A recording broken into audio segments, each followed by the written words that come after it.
Salah satu sahabat Nabi Muhammad SAW yang bisa kita tauladani adalah Abdurrahman bin Auf.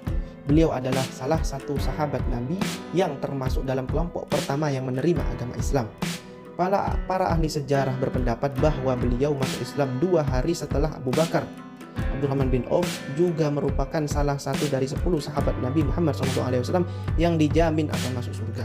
Sahabat Rasulullah SAW ini dikenal sebagai seorang pedagang yang cerdas. Oleh karenanya beliau memiliki kekayaan yang berlimpah. Menurut Ibnu Hajar al-Asqalani di dalam bukunya Fathul Bari, kekayaan Abdurrahman bin Auf ketika wafat mencapai 3,2 juta dinar atau setara dengan 6,21 triliun. Dengan menjadi sahabat Nabi terkaya, Abdurrahman bin Auf sangat gemar bersedekah kepada orang-orang yang membutuhkan dan tak pernah ragu menggelontorkan hartanya di jalan kebaikan dan dakwah. Di antara kisah kedermawanan beliau, suatu hari ketika masih awal-awal hijrahnya umat Islam dari Mekah ke Madinah, ada salah satu kaum Ansor di Madinah bernama Sa'ad yang terkenal dengan kekayaannya, menawarkan harta pada Abdurrahman bin Auf. Akan tetapi saat itu penawarannya ditolak dan beliau malah bertanya lokasi pasar yang ada di Madinah saat itu. Setelah dicari tahu, ternyata harga sewa pasar di Madinah sangat mahal. Banyak orang-orang yang ingin berdagang namun tidak ada modal besar untuk menyewa tempat. Dengan peluang dan inisiatifnya, Abdurrahman bin Auf membeli tanah itu dan menjadikannya sebagai kafling-kafling pasar, membagi tanah menjadi beberapa bagian dengan ukuran yang sama besarnya. Kemudian beliau mempersilahkan siapapun untuk berdagang di atas tanah tersebut tanpa dikenakan biaya sewa. Kemudian juga dikisahkan bahwa Abdurrahman bin Auf pernah memberikan 200 ukiah emas untuk memenuhi kebutuhan logistik selama perang Tabuk. 1 ukiah emas setara dengan kurang lebih 31 gram. Saat ada seruan untuk berinfak dari Rasulullah SAW, beliau Abdurrahman bin Auf tidak pernah berpikir panjang dan ragu-ragu. Begitupun saat perang Badar yang jumlahnya mencapai 100 orang. Dia, Abdurrahman bin Auf, memberikan santunan 400 dinar atau setara 776 juta rupiah kepada masing-masing veteran. Beliau juga menyumbangkan 40.000 dinar atau setara dengan 77 juta rupiah, 500 ekor kuda, dan 1.500 unta untuk para pejuang. Namun, kekayaan yang dimiliki Abdurrahman bin Auf justru menjadi suatu kekhawatiran besar baginya.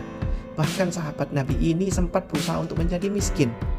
Hal tersebut setelah beliau Abdurrahman bin Auf mendengar sabda Rasulullah SAW yang berkata bahwa Abdurrahman bin Auf akan masuk surga paling akhir karena beliau terlalu kaya. Beliau akan dihisap paling lama oleh Allah Subhanahu wa taala. Sahabat Nabi Muhammad SAW ini tidak ingin dihisap paling lama. Beliau mencoba untuk menjadi miskin supaya masuk surga lebih awal.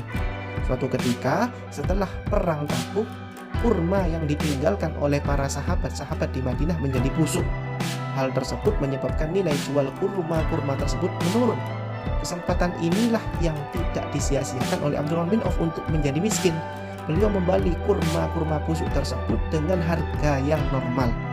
Tentu saja semua sahabat bersyukur karena yang awalnya mereka berpikiran tidak akan pernah laku, kini kurma mereka ludes dibeli oleh Abdurrahman bin Auf.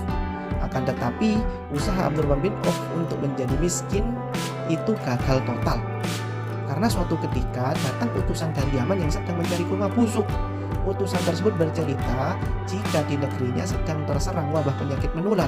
Konon katanya yang menjadi obat penyakit menular itu adalah kurma busuk.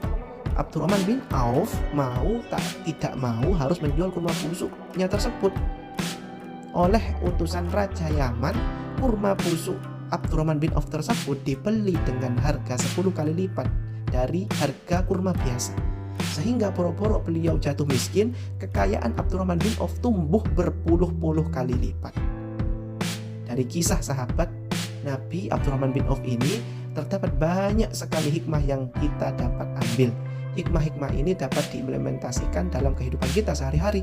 Di antaranya adalah yang pertama, ketika memiliki harta yang berlimpah, janganlah kita sombong. Karena sesungguhnya harta hanyalah titipan dari Allah Subhanahu wa taala dan ada hak yang dimiliki orang lain di dalam harta kita. Hikmah yang kedua, ketika membantu orang lain, Allah akan melipat gandakan nilai kebaikannya, terutama kebaikan yang berhubungan dengan kepentingan agama dan kemaslahatan umum. Dan yang ketiga, rezeki adalah otoritas Allah Subhanahu wa taala. Sekeras apapun kita berusaha, secerdas apapun kita, ketika Allah tidak menghendaki rezeki yang kita usahakan itu milik kita, maka kita tak akan pernah mendapatkannya. Begitu juga sebaliknya, sebodoh apapun kita, semalas apapun kita, namun jika Allah menghendaki rezeki harta yang melimpah kepada kita, maka kita akan mendapatkannya dengan mudah. Kalau kita lihat sekilas memang terkesan tidak adil, tapi Allah maha adil seadil-adilnya. Allah zat maha tahu yang terbaik untuk kita. Terkadang Allah tidak menghendaki apa yang kita inginkan itu milik kita, karena Allah tahu itu tidak baik untuk kita. Misalnya jika kita kaya, kita akan sombong dan kikir, sehingga Allah memberi kita rezeki lain yang terbaik untuk kita, seperti keturunan yang soleh dan soleha. Ketahuilah bahwa Allah menghendaki sesuatu untuk kita karena itulah yang terbaik.